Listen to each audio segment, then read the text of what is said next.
visto que nós criamos uma espécie de uma diagramática, né, para trabalhar as representações, né, para trabalhar os produtos tensoriais. Então, no caso de S2, quando eu pego um dublete, ou seja, uma representação, né, exponencial de S2, estou pegando um exponor de S2 e faço o produto tensorial dele por ele mesmo, nós vimos da outra vez que nós podemos obter um singlete e podíamos obter um triplete. Nós temos entendido isso, né? Nós temos entendido que se esse objeto aqui é um psi-alfa, né, está, é um complexo conjugado, e esse objeto aqui é um tribeta, ao fazer esse produto, aqui nessa representação, nós vimos que basicamente o que nós temos é o psi-dagger aqui, é um escalar, um singlete, e aqui, o que aparece aqui, nós fizemos o rearranjamento de Firth, tudo, vimos que o que aparece aqui é um objeto com 3 componentes, um objeto vetorial que nós podemos formar desse modo aqui. Então, esse objeto aqui, para cada matriz sigma que eu colocar aqui, porque isso aqui, na verdade, é um psi-dagger, eu coloco aqui sigma igual a 1, 2 e 3, então eu vou formar 3 objetos, está aqui igual a 1, 2, 3, que vão formar os componentes de um vetor. Então, isso aqui é realmente um vetor que se transforma sobre as transformações de SO3. Os vetores, né, estão em SO3 e os estenores estão em SO2. Então, isso nós já tínhamos visto. Aí nós tínhamos visto depois, e quando a gente começava a multiplicar outras representações, eu acho que a gente acabou fazendo, né, o dublete, pegamos isso aqui, e multiplicamos, por exemplo, pelo template, né? Essa representação do singlete. Isso aqui foi assim, né? Nós vemos que esse objeto aqui estava representando, nós adotamos a constituição antissimétrica como sendo na vertical e a componente simétrica como sendo na horizontal. Então, aqui nós vemos na horizontal, isso aqui é a maneira gráfica de representar o singlete, e isso aqui é a maneira gráfica de representar o triplete. Aí, nós paramos aqui, nós vimos, por exemplo, se eu pegar agora um triplete e multiplicar pelo dublete, então, na verdade, o que eu estou fazendo? Estou multiplicando um vetor, vamos dizer assim, um vetor aqui, um vetor com componente, por exemplo, DI. Esse vetor tem 3 componentes, como é esse objeto aqui, como se fosse o VI, os 3 componentes de um vetor, e esse objeto aqui é um espinor, vamos dizer assim, um psi-alfa. Então, o que nós vamos estar formando aqui é uma grandeza que a gente pode chamar de VI alfa. É uma grandeza que, na verdade, tem 6 componentes, 3 daqui, quer dizer, um V1, eu posso pegar V1, alfa igual a 1 e 2, pego V2, igual a 2, alfa 1 e 2, igual a 3, alfa 1 e 2. Então, eu vou ter a componente V 1, 1, 1, 2, 2, 1, 2, 2, 3, 1, 3, 2, 6 componentes. Então, esse objeto aqui é um objeto de 6 componentes. E nós vimos na aula passada que a gente acabou entendendo que eu podia formar dois tablões a partir disso. Formava esse, trazer esse objeto, colocar aqui, seria a mesma coisa que eu colocar aqui. Então a gente faz uma convenção, a gente coloca sempre o segundo objeto, de tal maneira que os Young tablões, a gente forma assim, esse tablô de Young, ele está excluído. Quer dizer, como ele é equivalente a esse, a gente decide organizar os tablões sempre de tal maneira que o número de colunas, né, vá, à medida que o número de colunas é sempre maior, o número de linhas é sempre maior nas colunas para a esquerda. Eu nunca posso ter um tablô que tenha mais linhas à direita. Posso ter um tablô assim, o número de linhas aqui é igual ao número de linhas aqui, mas um tablô em que eu desça ele, não tá? A tendência do tablô é sempre assim, ele vai de baixo para cima. Então a gente segurou esse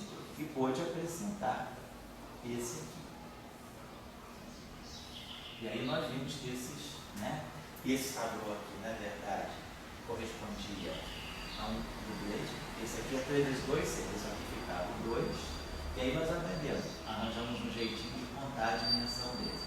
1, 2, 3, 1, 2. Então, esse aqui é o 4. Então, quando a gente multiplica um vetor de SO3 por um espinor de SO2, a gente obtém um tensor misto.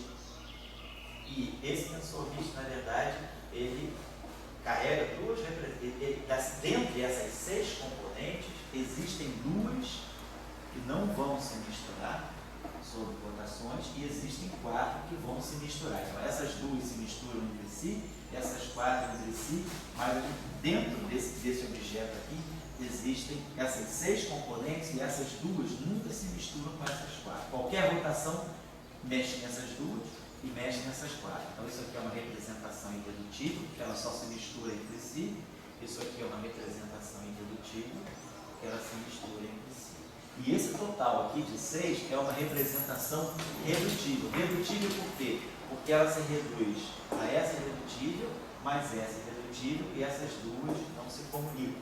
Esse é o conceito que está em jogo aí. Né? 2, 3, 4. 2, 3, 4. Aí eu vou dividir pelo número de passos. Eu saio daqui 1, 2, 3. Dou 3 passos. Depois eu posso sair daqui 1, 2 passos. Aí com isso eu esgotei todas as possibilidades, exauri todas as possibilidades de passar. 1, 2, 3, 1, 2. Então a dimensão desse objeto é 4. Esse divide 2 vezes 3 vezes 4, divididos por 3 vezes 2, não sobra 4. Essa é a regra que nós criamos para poder contar a dimensão do tamanho. Então, a gente o fundo da matemática. Matemática é uma função.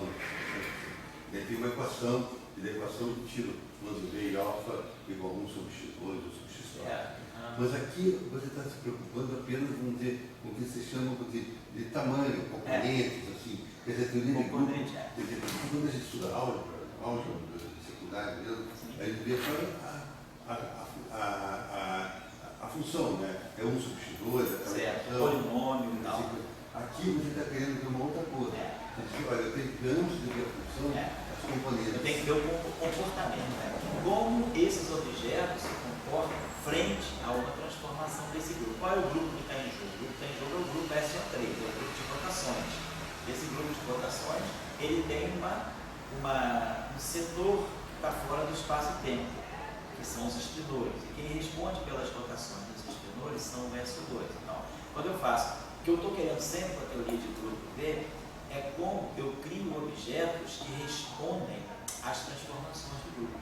Porque em física, o papel vai ser esse. As transformações do grupo vão definir simetrias, que podem ter um significado físico.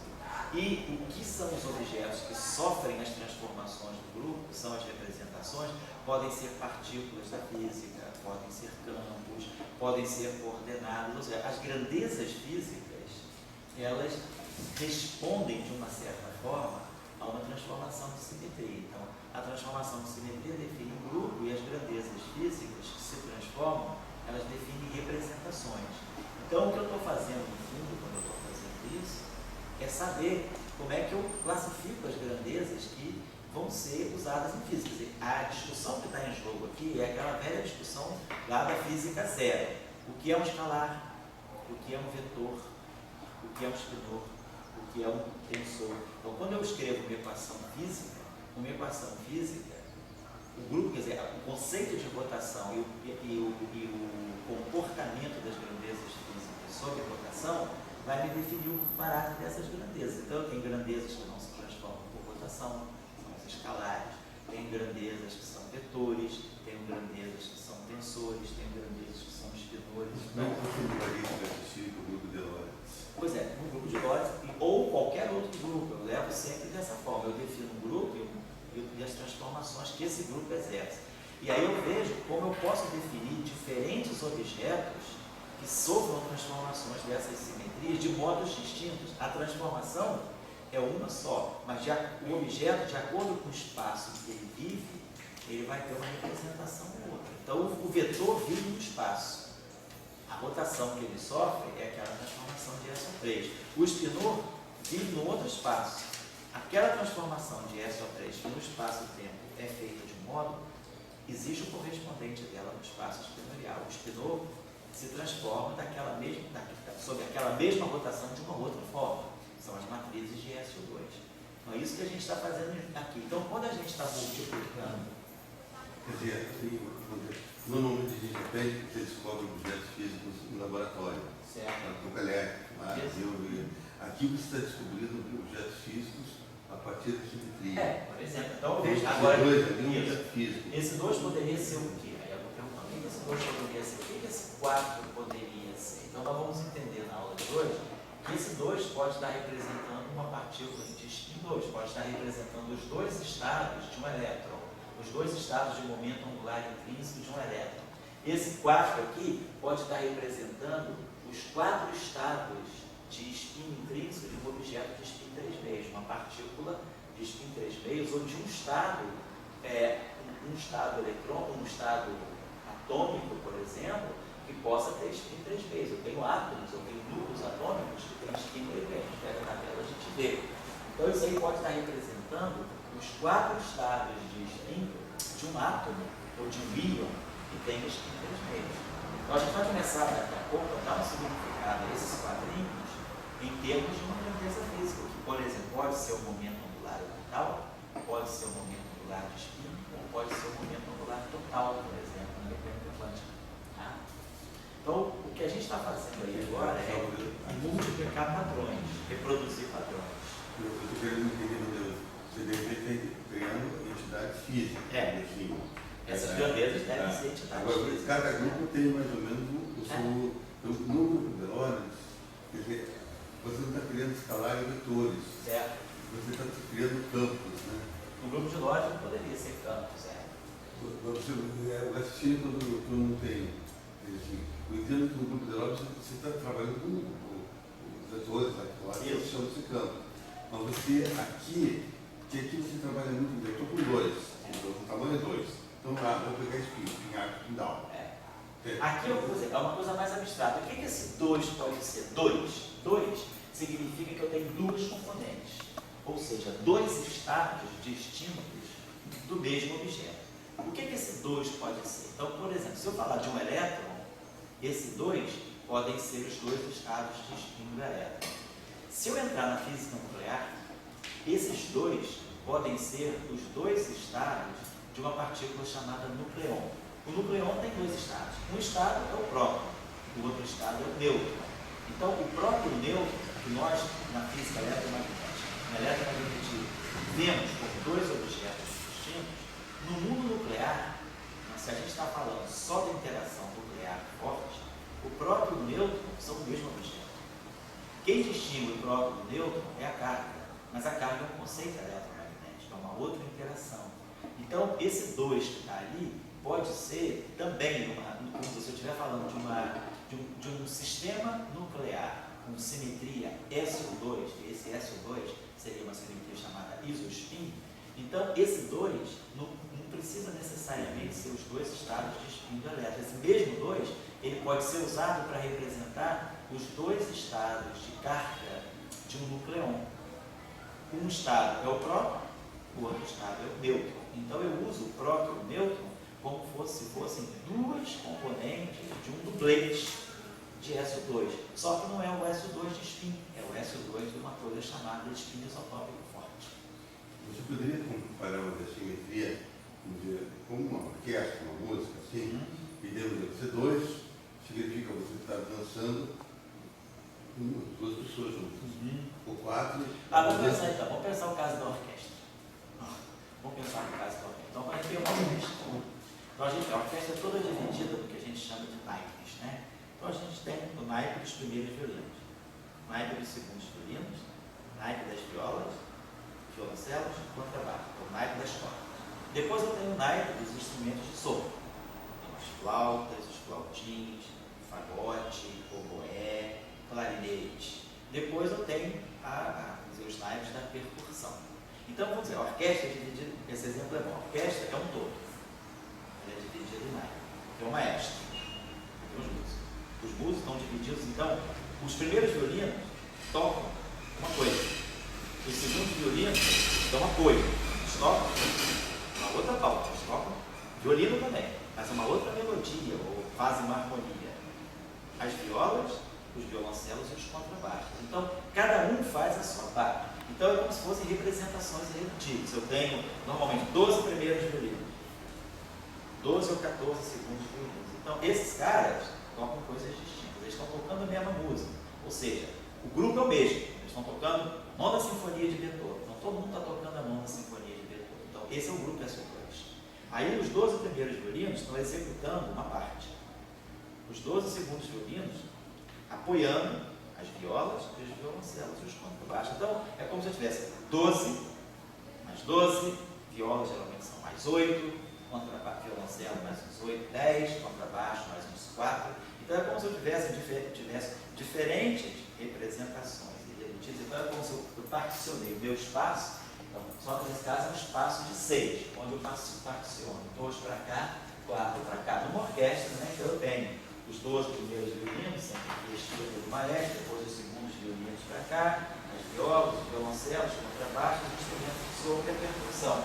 Então é como se a orquestra estivesse toda dividida em representações irredutíveis, onde a música, né, que eles estão executando, a sinfonia, o concerto que eles estão executando, é a transformação do grupo. Eu estou fazendo aquela transformação, mas cada um está reagindo de um modo. Então, quando a gente está fazendo isso, a gente está falando o seguinte: eu vou pegar VI instrumentistas, vou juntar com psi-alfa-instrumentistas, vou formar uma orquestra. Essa orquestra é uma mistura, é uma salada de fruta? Não. Aí, esses 6 instrumentistas que eu contratei, que aqui tem 3, aqui tem 2, então, eu contratei esses 6 instrumentistas que eu estou contratando aqui, eles vão se dividir, 2 vão para cá, quer dizer, 2 entraram nos primeiros violinos e 4 podem ter entrado no contrabaixo. Então é isso que eu estou fazendo. Eu estou arregimentando objetos e aí estou quebrando esses objetos em categorias que aquele grupo me dá. Então, a orquestra, ela me define categorias. Primeiros violinos, segundos violinos, violas, violoncelos, contrabaixo. E assim vai. Agora, a pergunta que eu faço ainda. Você poderia, então, no violinista, falar do 2, ser espinho, e no do 4, ser ligado ao próprio neutro que você falou, ou tem que estar tudo ligado ao todos espinho? tocando a mesma sinfonia. Não pode os 2 violinistas estarem tocando a quinta de Beethoven e os 4 violoncelistas tocando uma sinfonia de Shostakovich. Então, se você for comandar espinho, aqueles 2 espinhados, todo mundo é espinho. Então, se aqueles 2 estão representando o espinhado e o espinhal da elétrica, aquele 4 tem que estar representando as 4 componentes de espinho que eles meios de alguém. Então, quando é espinho, é espinho. Quando é espinho isotópico, é espinho isotópico. Quando é hipercarga, quando é espinho isotópico fraco, é espinho isotópico fraco. Então, esse SO2, ele pode se prestar para muitas coisas. Em cada situação, ele descreve uma coisa. Certo? Tá claro? O conceito de representação irredutível é isso. Eu estou formando novos elementos, mas já jogando eles em categorias bem definidas. Né? Então, quando eu pego aqueles 6 elementos, não é que eles jogam esses 6 e são 6. Não. Quando eles entrarem na orquestra, eles já sabem para onde eles vão. Então, 2 vêm para cá, 4 vão para cá e não vão se misturar. O que esse toca aqui não é o que esse toca. Claro, no final de tudo sai a sinfonia, sai a harmonia, que é a simetria. A simetria é o todo. Há uma harmonia que essa simetria impõe. No fundo, essa harmonia seria a música que essa sinfonia nos transmite. O bloco do carnaval, que é o grupo dos machos irredutíveis. Agora eu não sei como é que é o bloco do carnaval. Se o bloco do carnaval. Tem os machos irredutíveis, os gayzinhos irredutíveis. São representações irredutíveis. Tem as carmelitas, né? Como saiu o bloco dos carmelitas ontem lá, né? Aí no carnaval a coisa. A própria escola de samba também. A escola de samba é toda cheia de representação irredutível. Tem a bateria, tem destaque, tem alegoria. Como é que é? Alas, que eles chamam de alas, né? Essas coisas assim. Né? Aí o cara não sabe, eu vou para cá, eu vou para lá. Então, quer dizer, é todo a harmonia. A harmonia é a simetria. E as representações irredutíveis são as diferentes categorias que vão estar se somando todas juntas para fazer o todo. É Globo da Grão, da Instituição Salvador, em termos de grupos, seria. Carnaval. Se vocês quiserem me contratar para o Globo Ciência, eu levo essa instituição do Globo Ciência.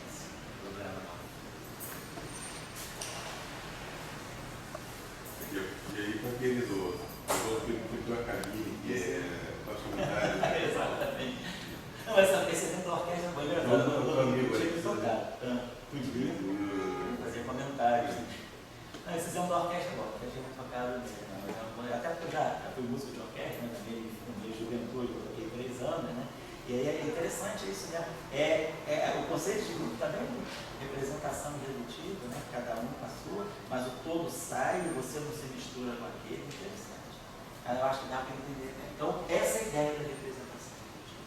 Tá? Então, quando a gente está fazendo esses Yang tablões, a gente está criando um dispositivo gráfico que nos ajuda a compreender, quando eu começo a misturar categorias, como é que, depois da mistura, que foi o que eu fiz aqui, eu misturei uma categoria vetorial com uma categoria espinorial e criei uma categoria que é um vetor espinor, ou um espinor vetorial.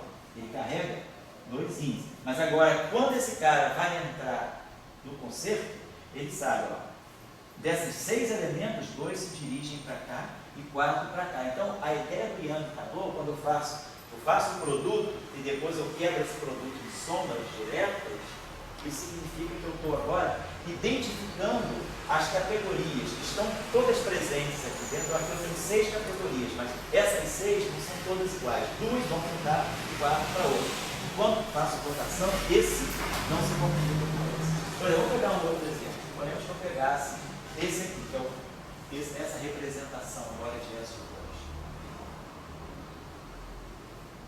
e multiplicasse por essa representação de S2. Então, eu estou multiplicando a representação. Esse cara aqui tem dimensão 4, né? 2. Esse cara aqui já tem dimensão 4. E esse cara aqui tem dimensão 3. Esse cara aqui. Então, 4 vezes 3, 12. Então, estão chegando 12 novos elementos. Como é que esses 12 novos elementos vão se distribuir? São 12 que eu jogo lá dentro e é isso tudo? Ou cada grupo, eu vou dividir subgrupos que vão encontrar as suas funções? Então, a regra que a gente tem aqui para o Yang é a seguinte: quando eu estou multiplicando o segundo tablô, para cada linha que houver, eu coloco só para a gente poder marcar, eu coloco, por exemplo, uma variável, um símbolo X. Se eu tivesse um tablô desse tipo, primeira linha eu colocaria X, ou se eu tivesse um tablô desse tipo, na segunda linha eu colocaria Y. Sempre assim, cada linha eu vou marcar uma variável, uma coordenada ou um símbolo para poder fazer o produto. E aí qual é a regra? A regra é, eu sempre vou ter que agregar esse tablô aqui a esse tablô aqui. Mas eu posso despedaçar ele. Nós já entendemos uma coisa na aula passada, que uma linha horizontal significa simetria. Quando eu escrevo algo, isso aqui é a combinação simétrica de alfa e beta, e isso aqui é a combinação antissimétrica. Então, quando 2 objetos estão alinhados, significa que eles estão em posição de simetria. Quer dizer, é a parte simétrica disso. Então, quando eu for despedaçar esse cara, eu vou trazer esse cara para cá. Então, a primeira possibilidade seria, eu mantenho o primeiro tablô, vou pegar sempre o primeiro. Vamos agregar agora o segundo. Então, eu posso aqui colocar esse X aqui e esse X aqui. Beleza. Segunda possibilidade, eu poderia manter um X aqui e trazer o outro X para outra linha. Eu poderia pegar agora o mesmo tablô e aí colocar aqui um X e colocar, por exemplo, o outro X aqui. Possibilidade. Depois eu posso pegar também essa ideia, posso pegar esse tablô aqui e colocar o X aqui e o X aqui. Aí vocês poderiam perguntar, será que eu poderia fazer essa possibilidade aqui? Ó? Botar um X aqui e outro X aqui. Então nós já vimos uma coisa.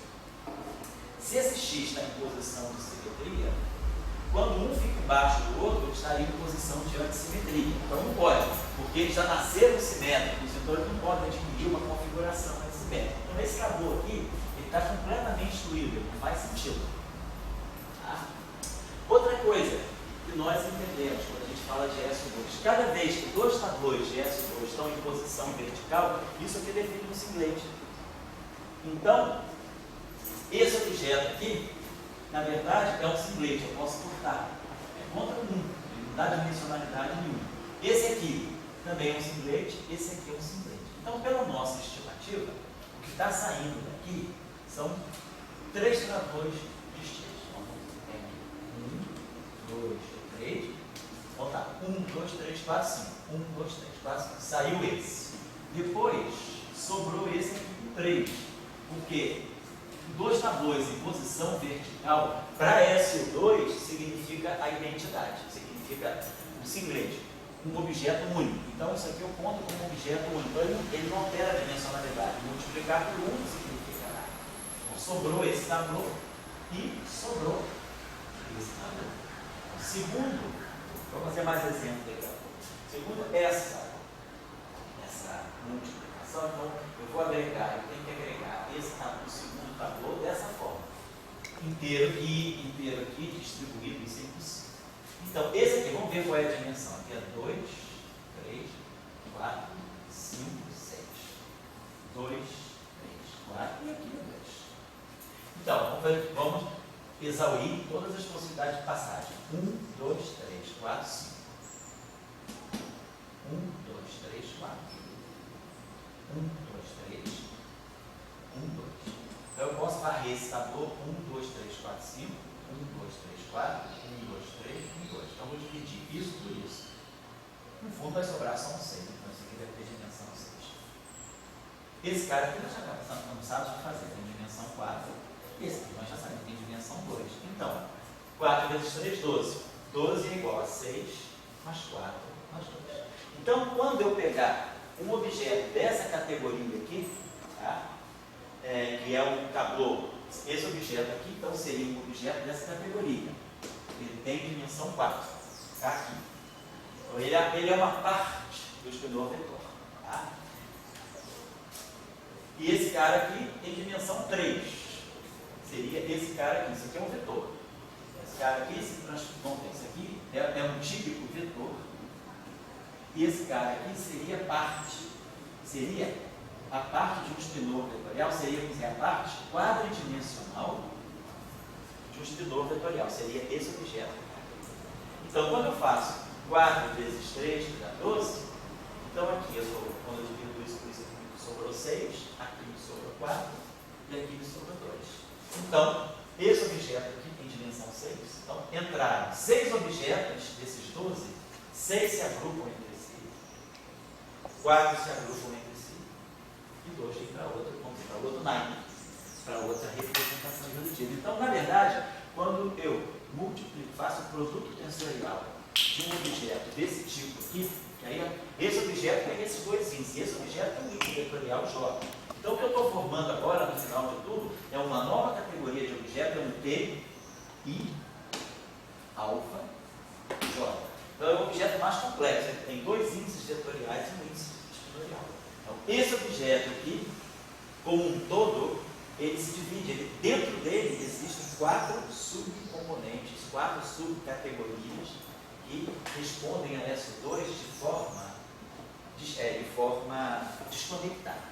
Qualquer transformação de SO2 ou de SO3 nunca vai misturar um daqui com o outro daqui, nem um daqui com o outro daqui. Esses 6 se fecham entre si, esses 4 entre si, e esses 2 entre si. Então, essa representação, o produto tensorial dessas duas representações irredutíveis se quebra em outras 3 representações irredutíveis. Hoje nós vamos entender que aquele 4, tá aí, nós vamos entender a álgebra do spin, aquele 4 significa 2S mais 1. Quer dizer, qualquer tabu de SO2, ele vai poder ser associado a ele um número S, tal que 2S mais 1 dê a dimensionalidade do tabu. Então, se 2S mais 1 é 3, isso significa que S é 1. Se 2S mais 1 é 4, significa que S é 3 meios. Se 2S mais 1 é 6, significa que S é 5 meios. Ou se 2S mais 1 é 2, significa que S é 1 meio.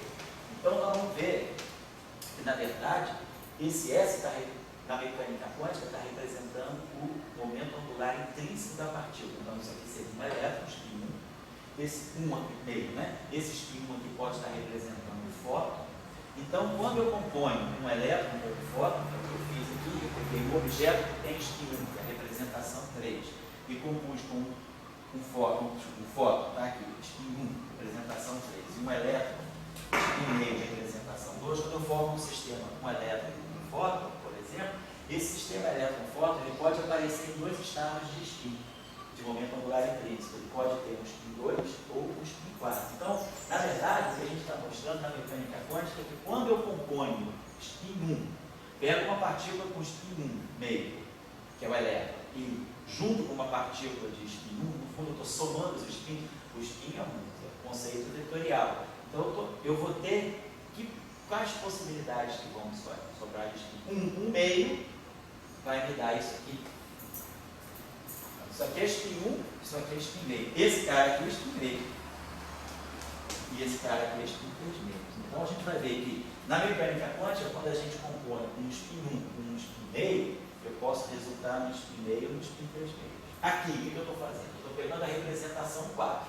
A representação 4. 2S mais 1 sendo 4, S é igual a 3 meios. Então eu estou pegando um objeto com spin 3 meios. E estou compondo um objeto 3. 3 é spin 1, que tem spin 1. Então, spin 1 com spin 3 meios está dando o quê? 6. 2S mais 1 igual a 6 significa 5 meios. Então, esse cara aqui seria o cara com spin 5 meios. Depois, eu tenho esse objeto aqui com 4. Então, 4 é 3 meios. E esse objeto aqui com 5, só esse aqui é spin meio. Então, quando eu componho spin 3 meios com spin 1, eu vou ter spin 5 meios, spin 3 meios ou spin meio. Então a gente vê, ó, aquele meio que está lá é 3 meios menos 1 dá meio. E 3 meios mais 1 dá 5 meios. Então eu tenho spin meio até spin 5 meios, passando por aqui. Então é como se eu fizesse, na hora de somar o spin, eu subtraio o maior do menor da meio. Jogo uma unidade, vou jogando unidades até chegar no maior. O maior é a soma dos 12, então a diferença é meio. A soma é 5 meios. Então eu vou de meio para 5 meios de uma unidade. Então eu percorro aqui no meio 3 meios. É isso que a gente está lendo desses tabuleiros. Não está claro para vocês, só estou adiantando um pouquinho, mas só para você. Agora, nós vamos, nessa parte da aula, vamos começar a fazer a álgebra de S2 e aí nós vamos ver por que esse tabuleiro tendo dimensão 2S mais 1, por que esse 2S mais 1, né, que eu conto a dimensão associando o número S e a dimensão 2S mais 1. Então, nós vamos entender. Então, agora o que nós vamos fazer é o estudo das representações irredutíveis do grupo S2. E aí, nós vamos dar agora uma representação algébrica para esses gráficos que nós introduzimos de uma forma mais parece simbólica. Isso é uma coisa bem, é um artifício chamado de artifício dos tabuleiros de Young. Agora vamos passar isso para um espaço vetorial. Cada quadrinho desse vai estar associado a um vetor. Tá bom? E agora então, pode falar. Tá, pode falar. A questão de campos compostos, né? Então, por exemplo, você ontem estava falando muito do modelo padrão, a física de altas energias, você pega alguns campos seletos, quadros, vectores. Mas agora você está pegando, montando um fóton com um elétron. Você fica montando um campo composto, né? Forma um estado composto. Mas digamos, isso aí, eu vou dizer, também não é mais explorado aqui, um estado composto transborda o foguete, assim. Quer dizer, você começar a explorar a física a partir de campos elementares e de campos compostos, assim. A questão, não, perfeito, isso é a ideia. O que eu estou dizendo aí, quando eu junto um elétron com um fóton, eu posso formar um estado, né, de spin meio ou de spin 3 meios. Agora, a questão é, isso é uma coisa meramente só do ponto de vista do spin, é só uma classificação. A questão é, eu tenho que propor agora uma teoria dinâmica para que um elétron e um fóton realmente possam formar uma partícula única. Então, em teoria de campos, isso é uma outra coisa. A formação de estados compostos passa por uma dinâmica. Deve ter um processo dinâmico, alguma interação dinâmica que faz o elétron e o fóton formarem um estado ligado. O que eu estou dizendo aqui é o seguinte: se esse estado ligado é formado, eu estou supondo, Supondo que esse estado ligado seja formado, ele vai ter spin meio, spin 3 polos.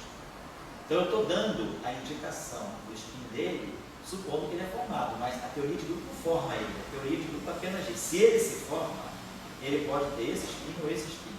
O que eu tenho que propor agora, que eu não estou propondo aqui, e é complicado em teoria quântica de campo, é um problema em aberto ainda em teoria de campo, é a formação de estados compostos. A formação de campos de estados ligados em teoria quântica de campo. Na mecânica quântica, a gente poderia se perguntar, o que faz um elétron e um fóton se ligarem? Vamos pensar, o elétron tem carga. O fóton tem carga. O elétron tem carga. Então eu entendo, o átomo de hidrogênio se forma porque o próton tem carga positiva do núcleo e o elétron tem carga negativa. Então existe uma atração, e essa atração tem uma dinâmica atrativa que faz com que eu forme um átomo de hidrogênio. E aí o meu átomo de hidrogênio vai ter tais estados de spin, porque já se formou. E aí eu vou pegar o spin do elétron, o spin do próton, posso fazer isso. Se eu pegar um elétron e um fóton, o elétron tem carga, o fóton não tem carga. Então eles não têm uma interação atrativa de carga. Eu não posso dizer, um elétron atrai um fóton pela interação de carga. Mas o elétron tem propriedade magnética. O elétron tem momento de polo magnético. O fóton é uma partícula de luz. Nós sabemos que a luz, o que é a luz? É um campo elétrico, um campo magnético combinados. Então, o fóton também ele carrega um campo magnético. Então, o campo magnético do fóton pode se acoplar ao momento de polo magnético do elétron. Então, quando eu jogo, por exemplo, luz no elétron, o elétron tem carga. A gente sabe que a gente pode fazer uma carga oscilar, né, com incidência de onda eletromagnética, porque a onda eletromagnética tem um campo elétrico E e tem um campo B. O campo E trabalha em cima da carga fazendo a força QE. O campo B trabalha em cima da carga fazendo a força QVB. Em termos de energia, o que eu estou dizendo é que o elétron tem um momento de polo magnético, ele se acopla com o campo magnético do campo da onda. Então eu poderia dizer, tá, então um fóton e um elétron poderiam, em princípio, formar um estado ligado, porque o campo magnético interage com o momento de polo magnético do elétron. Mas essa energia é muito baixa. Então, do ponto de vista assim, da factibilidade, o estado tem uma energia muitíssimo baixa de ligação. Então, qualquer flutuação térmica, por mais prática que fosse, ela destruiria essa ligação. Mas, em princípio, eu teria que propor um mecanismo dinâmico para dizer, o elétron e o fóton formam um estado ligado. É como se fosse um null state, um estado dentro dele, que tem uma identidade. A questão é, agora, a teoria de grupo ela não está dando esse mecanismo dinâmico. Ela não está dizendo, é o momento de polo magnético que se junta com o campo magnético. Ela está dizendo, se o elétron e um fóton se ligam, o spin do elétron e o spin do fóton vão se combinar para dar ou um estado de spin 3 meios, ou um estado de spin meio, ou um estado de spin 3 meios. Essa é a teoria de grupo disso. Aí, já que você pode falar, porque a pergunta é o seguinte, será que a natureza, em termos de teoria, ela trabalha com campos só fundamentais, e o resto pela Constituição, certamente.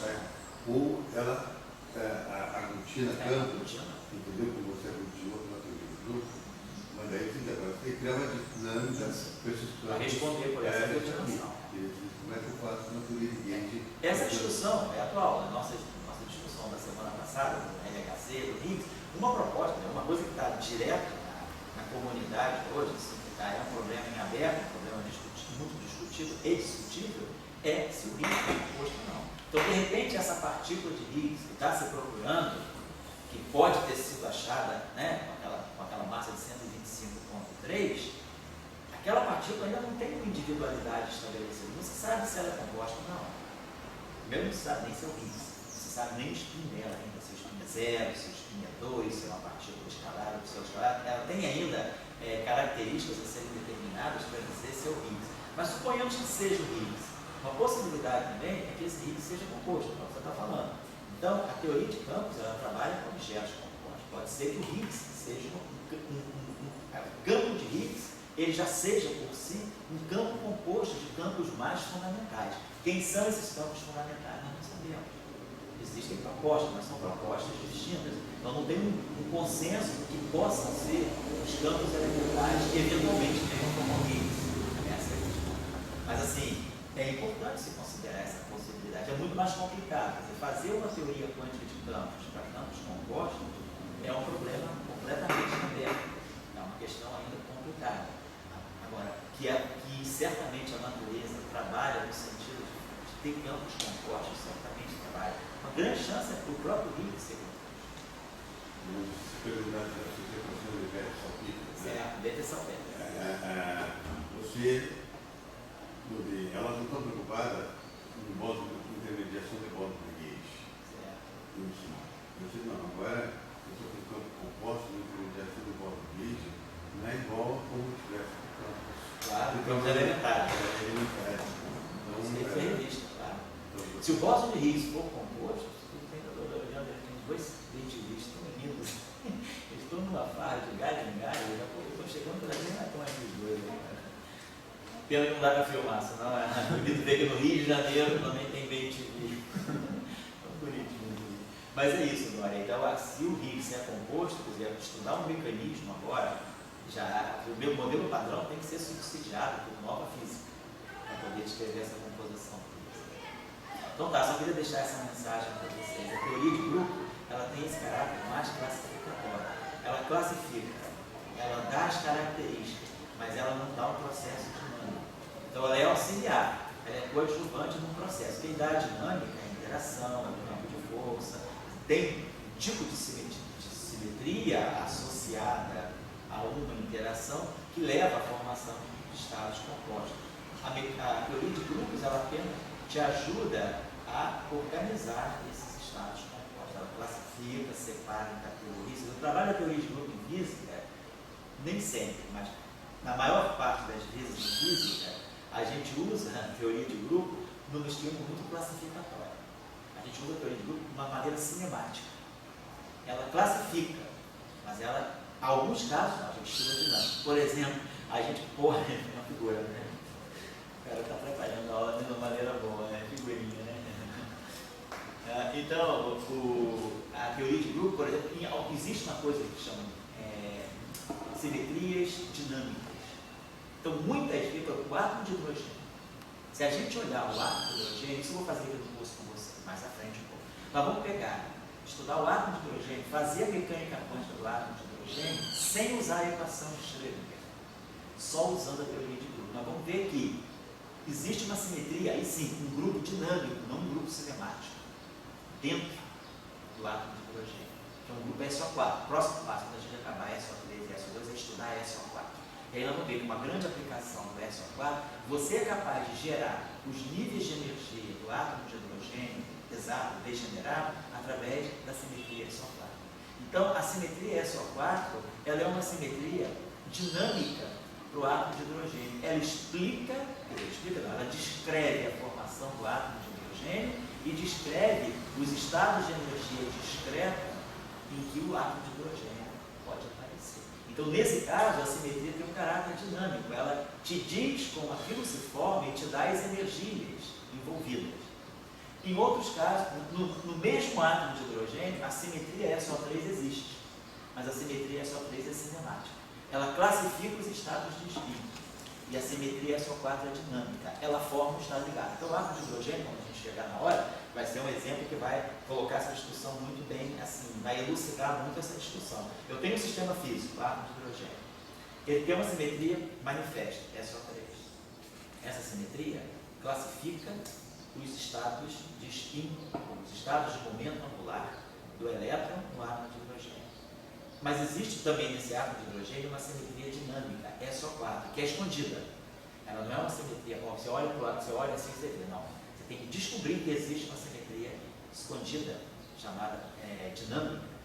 Essa simetria vai te fazer compreender por que o elétron e o próton podem formar estados ligados e em que níveis de energia, menos 13,6 elétrons-volts, depois do primeiro estado excitado, segundo estado excitado. Então você tira o espectro de raios do átomo de hidrogênio, entendendo que existe uma simetria SO4 dinâmica. Então, a simetria dinâmica é aquela simetria que te permite compreender a formação de um sistema.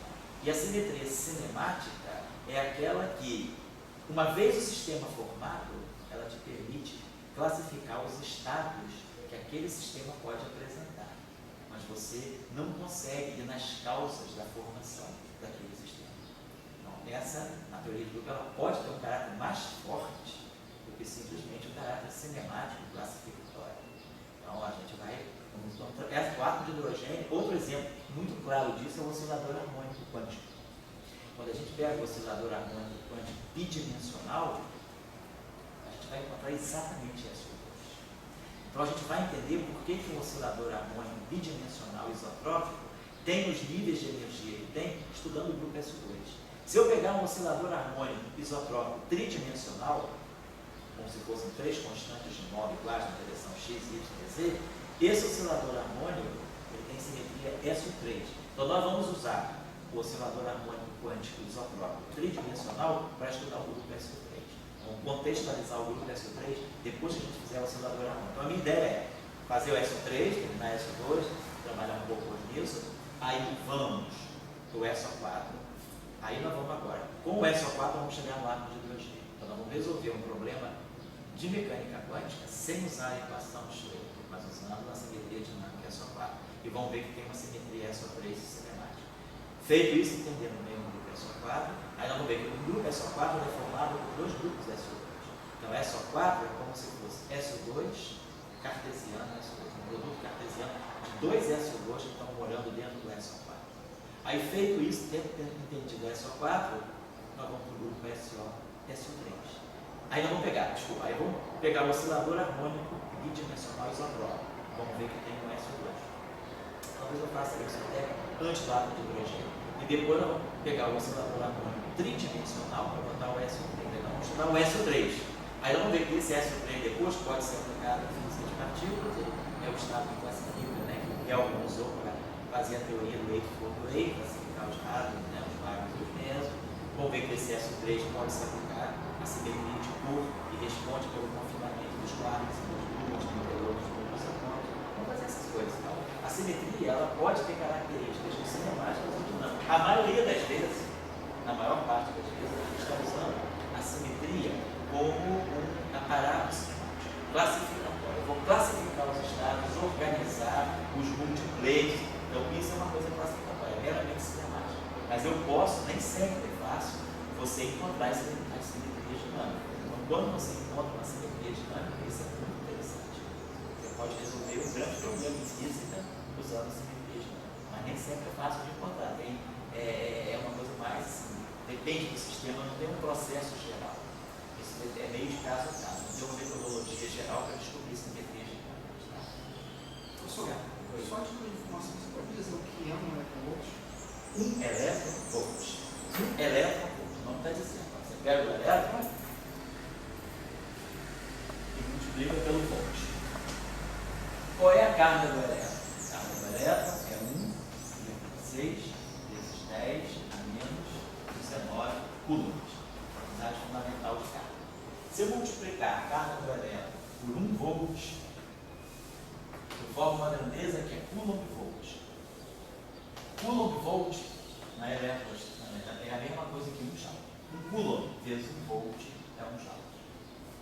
É uma unidade de energia. Então, quando você multiplica uma carga por uma voltagem, o que você está fazendo é você está calculando uma energia. Porque quando você pega um elétron, vamos dizer assim, você pega um elétron aqui e coloca um campo elétrico em cima dele, esse elétron sofre uma força. Qual é a força que esse elétron recebe do campo elétrico? Q vezes R. A força, agora, o campo elétrico é menos o gradiente do potencial. Vou botar isso aqui, menos o gradiente do potencial. Certo? Então, vamos escrever essa equação. F igual a... pegar a equação clássica, né? Do elétron. Massa do elétron, desaceleração do elétron. dt. Usei isso aqui. Então, nós temos isso aqui. Essa força que vai estar atuando em cima do elétron é isso aqui. Menos que gradiente de V. Isso aqui é M dv dt. Vamos pegar essa equação. Então, isso aqui é a equação de força para um elétron sujeito a um campo elétrico. Vamos multiplicar essa equação, ambos os lados, pela velocidade, fazer um produto escalar. Menos que, vamos botar assim, menos que velocidade escalar gradiente do potencial. Chama o potencial de φ, vamos chamar de φ.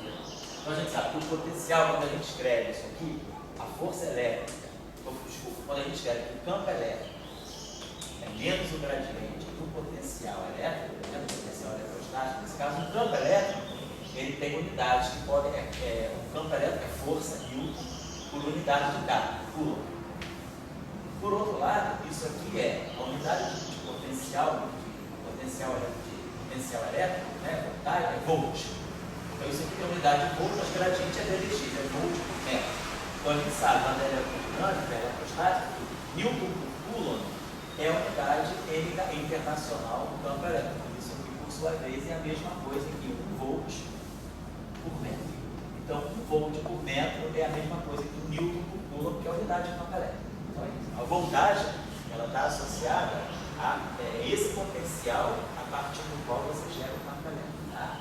Então, aqui nós estamos fazendo esse cálculo agora. N, dV, escalar.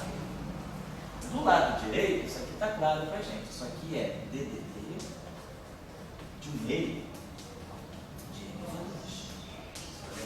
Tirar a derivada temporal. Isso aqui fica 1 meio de n, v escalar v. A derivada de v escalar v é 2 vezes dv dt. O 2 cancela o 2, então você. Isso aqui é isso aqui.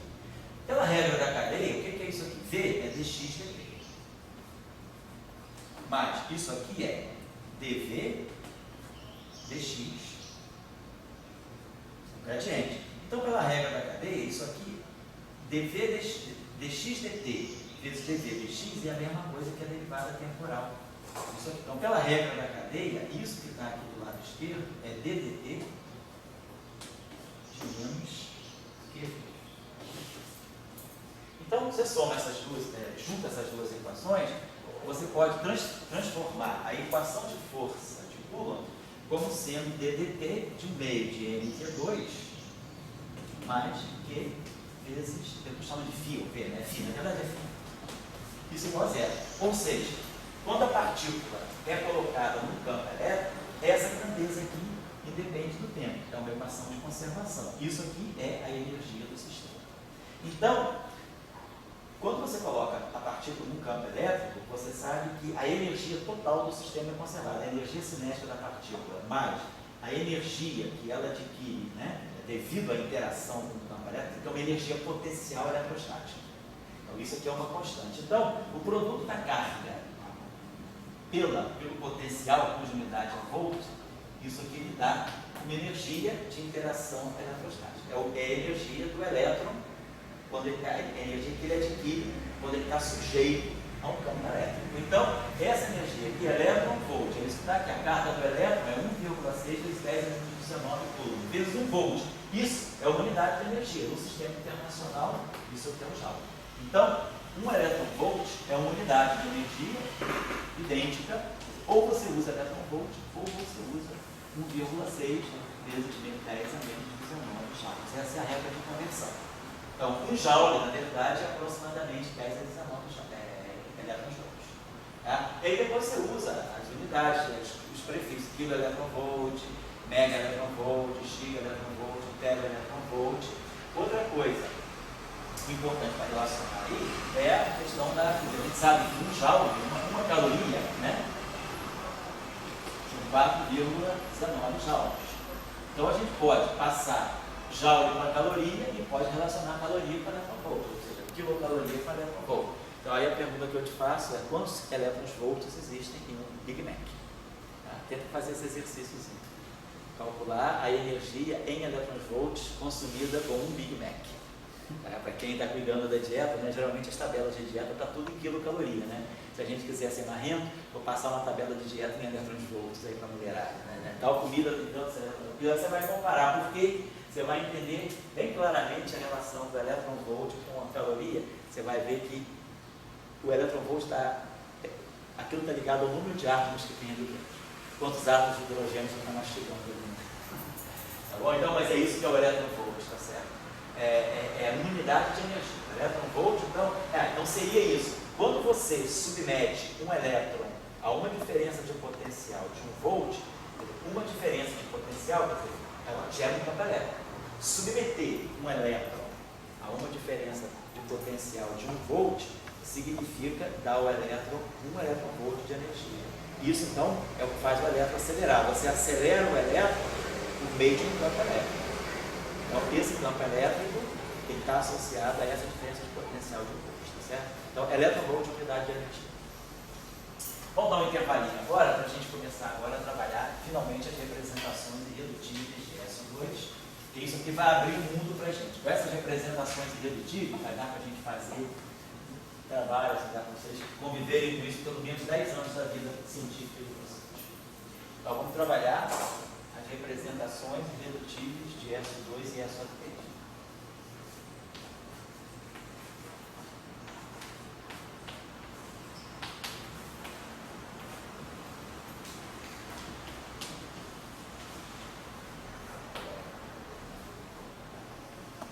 Então, você tem que sair mais ou menos para o meio-dia? Meio-dia 15.